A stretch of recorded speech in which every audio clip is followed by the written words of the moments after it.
Okay, here we go. Day 3.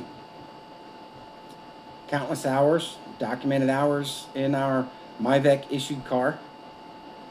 So far, on the books, I'm almost 8.5 hours into it. Okay. I've turned over every single stone that I possibly can for this car.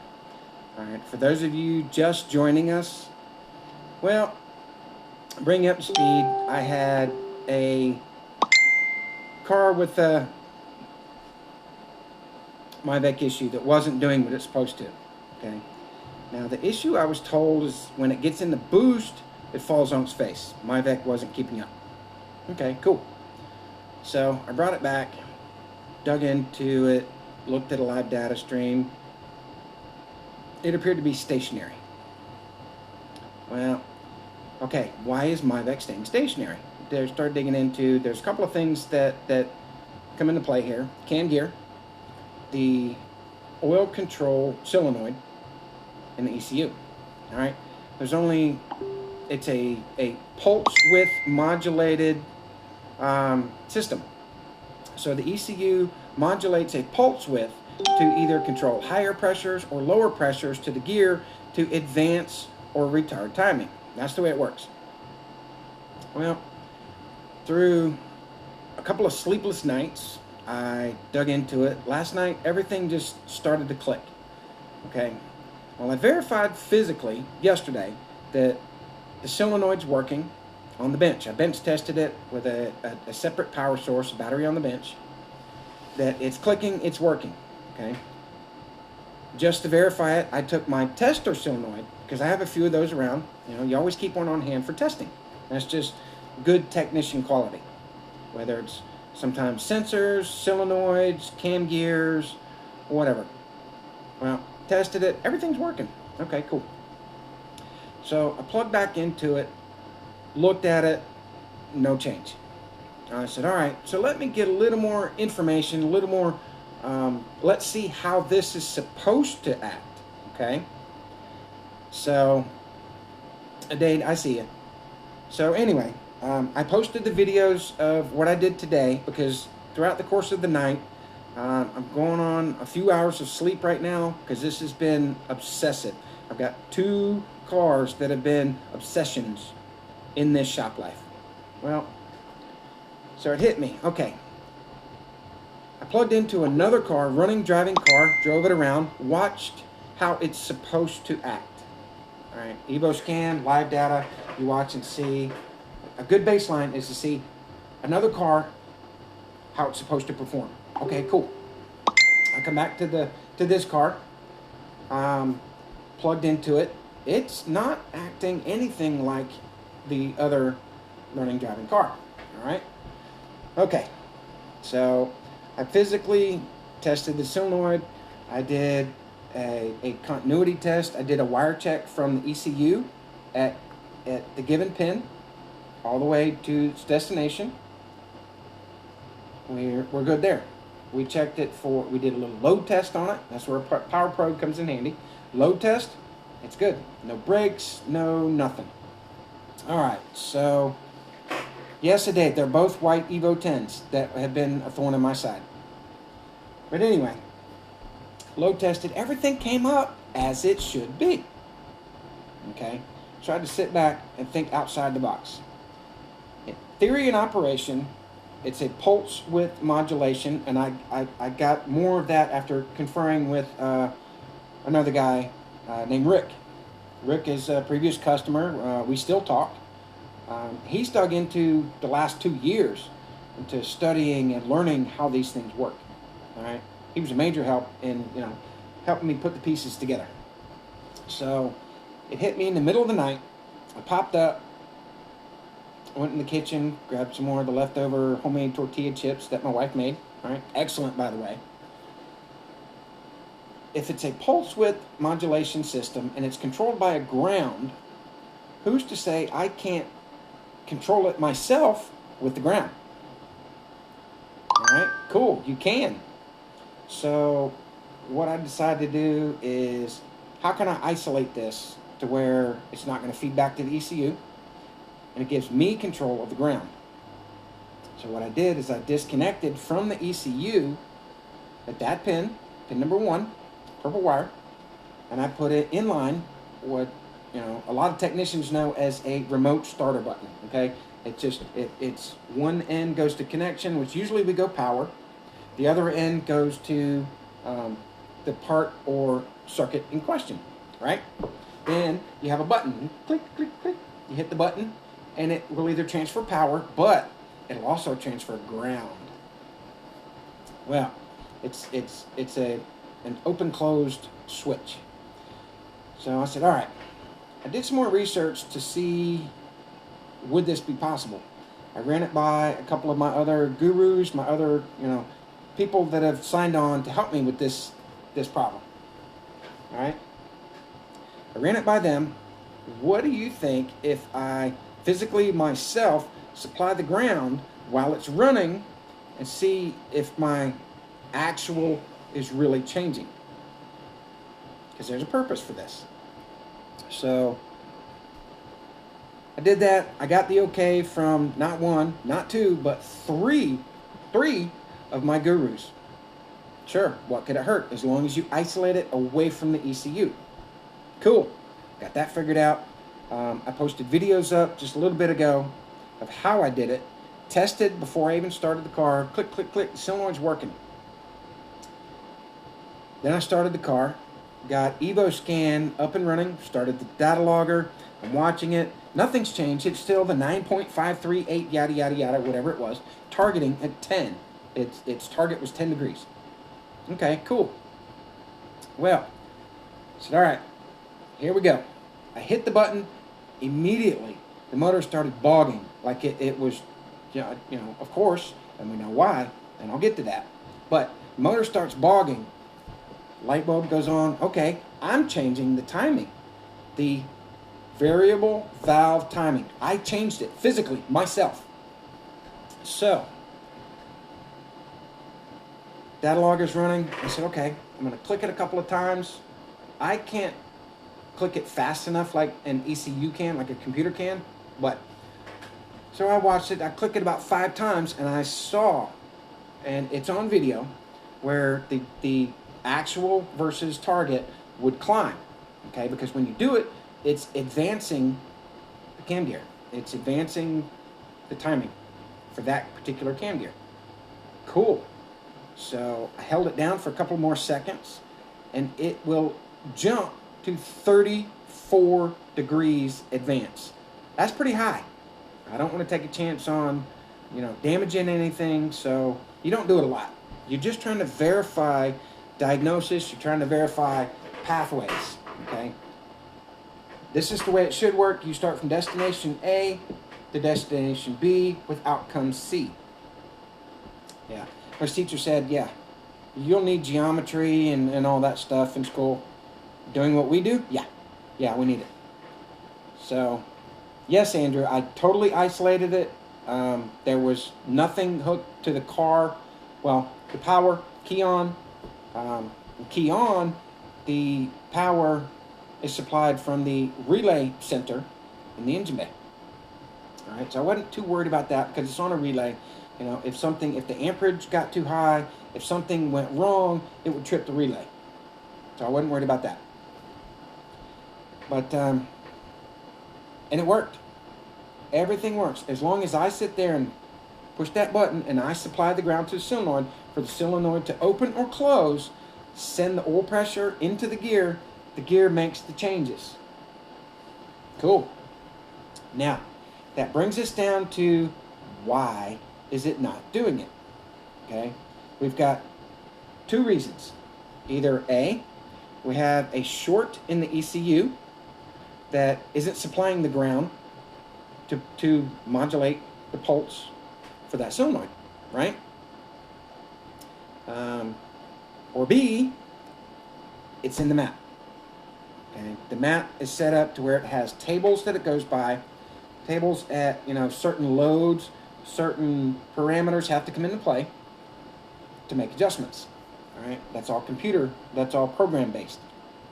So those are the only two possible reasons for the outside of the engine not doing what it's supposed to do. Now, at this point, I still have a completely bone stock 2008 ECU sitting on the bench. I've got a tuner that's going to work with me on this, and I'm going to go as far to say, okay, here's the access codes to my laptop. Let you log in. You know who you are. And you dig in, and we'll be talking on the phone at the same time if need be. You tell me, okay, do this, rev it, go out and drive it, whatever needs to be done. All right? So that's how it's going to play out. But today I have verified 100% without a shadow of a doubt. I did my job right. I verified everything's working as it's supposed to up to a different point that's out of my range. I'm not a tuner, and I'll let everybody know it. I am not a tuner. I don't want to be a tuner. But I have to be a better technician, and I have to be able to look at these things on a different level. So if I ask questions about a system, how does this work? Why does this work? It's purely in the desire to be a better tech.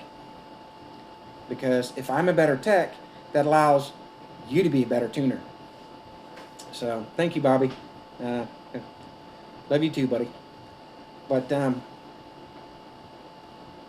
can't do this alone. I reach out for help. So everything is verified on my end of things. I did my job. I did my job right. So I was belittled. I was chastised.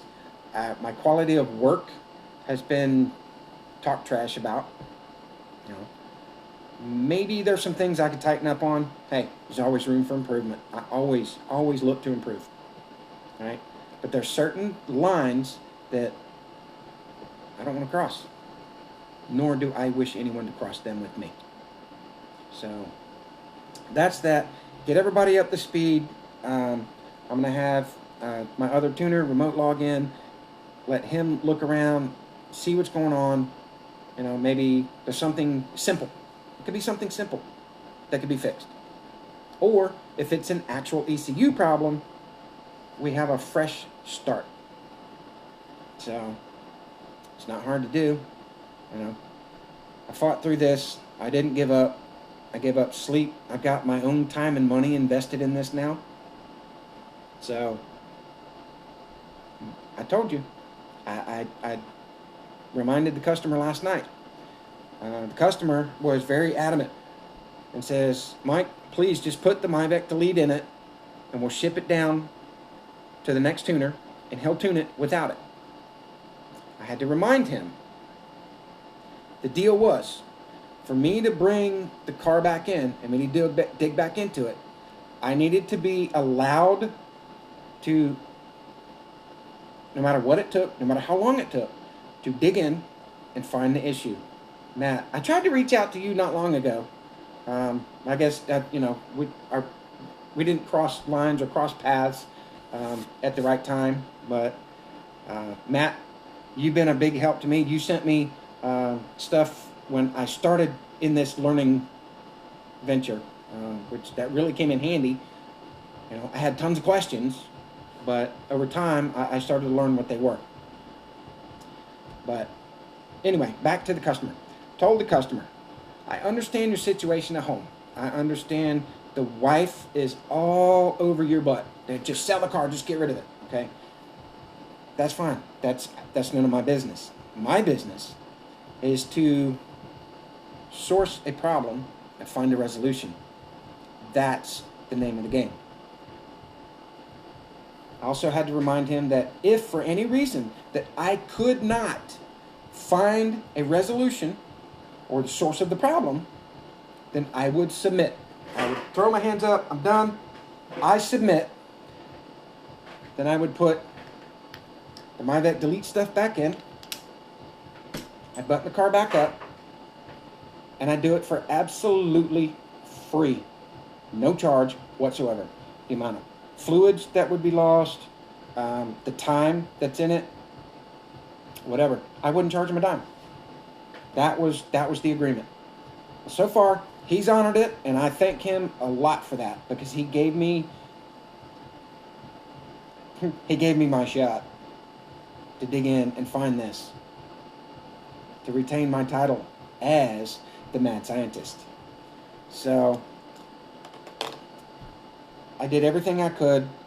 Yes, Michael, yes, I did everything I could with the knowledge base that I had. That knowledge base needed to be expanded, which I'm not ashamed to admit it, but it's expanded now. I know things a lot. I know a lot more things now about that particular system and how it's supposed to work and why it's supposed to work. So, it's what it is. So, yep, you're right. No tapping out. I'm not known for that. I might get frustrated, but no tapping out. Danny. What's up, Danny? Adaid. I know you never doubted me. Thank you, Danny. Thank you, Adaid. You were kind of a saving grace for me, because you knew I had to fight to see this through. Not many times in life that you just throw the towel in. You know, I was taught, before you throw the towel in, you do every fucking thing possible that you can. You reach out for help at any avenue. And now I know, at any cost, because some of this help hasn't been free, which is part of where it comes into. I got my own money invested into it, but it's investing my own money into my own knowledge base. So this particular issue won't happen again. Yes, Bobby. Got you, buddy. Brothers. So that's an update on that car. I'm waiting on availability for the tuner to log in with me and take a look and see what the next step's going to be. Is it going to be an ECU, or is it going to be a map? And that's to where I need to step into that pay grade just enough to be successful. I don't care about tuning it. It's funny. While I got you guys, why is that so hard to believe? If you tell somebody, I need help with this situation, and you don't necessarily care about, taking it on and doing it for a living, where's the threat? I don't know. I'll save that for another live video. Save that for another day. But today has been a major, major, major success for me. My confidence is back. I started to doubt myself through all of this, but it made me drive harder. So it is what it is. Now it's up to the tuner, the guys I brought in to back me up on this, to bring it home. I can only go as far as I can go. It's up to the tuners to bring these cars home. It's teamwork. It used to be said, teamwork makes the dream work. Yeah, you're right. Don't ever forget that. So some guys are total badasses. They can do it, from start to finish. They can build the cars, they can fabricate, and they can tune. So those are some really, really true badasses. And you have nothing but utmost respect from me for that. Tony. Evo Tony. This is the Myvec issue car. To where Myvec isn't doing what it's supposed to. Isn't targeting, isn't changing, isn't nothing. So I finally figured it out, but I had to think outside the box to do it. So I see you, Larry. Let's see, it's 3:50, it's 4 o'clock here, and you're in Japan still. I don't know what the time was. But, so yeah, I figured it out that you can manually control intake Myvec. So that leads us back to one of two things, either the program or the ECU. One of the two. But yeah, Tony, you're another one that let me dig through. There was an issue, with the car. And thank you for your patience for letting me see it through. And I'm really pleased with the way yours turned out. But yes, Marcus, ECU issue or issue with the tune, yes. Everything's been narrowed down to that. 100% verified. Because mechanically, physically, it's doing what it's supposed to. So, outside of that, is what it is. That's it, guys. Have a good day. Thank you, Tony. You have no idea how happy I am to see that. The car rocking. Family's happy. Taking it out, showing it. Now, we need to get your butt on the track. I want to see some time slips out of that car. You've had plenty of seat time in it. Get it to the track. So, doing okay today, Larry. Stress levels are coming down a little bit. I've got other projects that are still high stress level, but I guess that's the name of the game. I knew what I was signing up for when I did this. I'm still here and I'm still doing it. Larry, you got many years in with me. You know, I don't back off. I don't give up. So, all right, guys. I need to get back out there, button a few things up, and then be ready for when the tuner's available. He's going to log in, and we're going to put our heads together and figure out the next step. So, track wheels and tires. Yeah, I can see that happening. But, all right. Love you guys. Time to get back to it. That's about the only update I've got today, unless something major happens throughout the rest of the day and the evening. If something comes out and the car's doing, running spot on and test drive, I might even grab the GoPro, put it in, and do a drive around the block video. Who knows? But don't hold me to it. All right, guys. Love you. I'll see you later.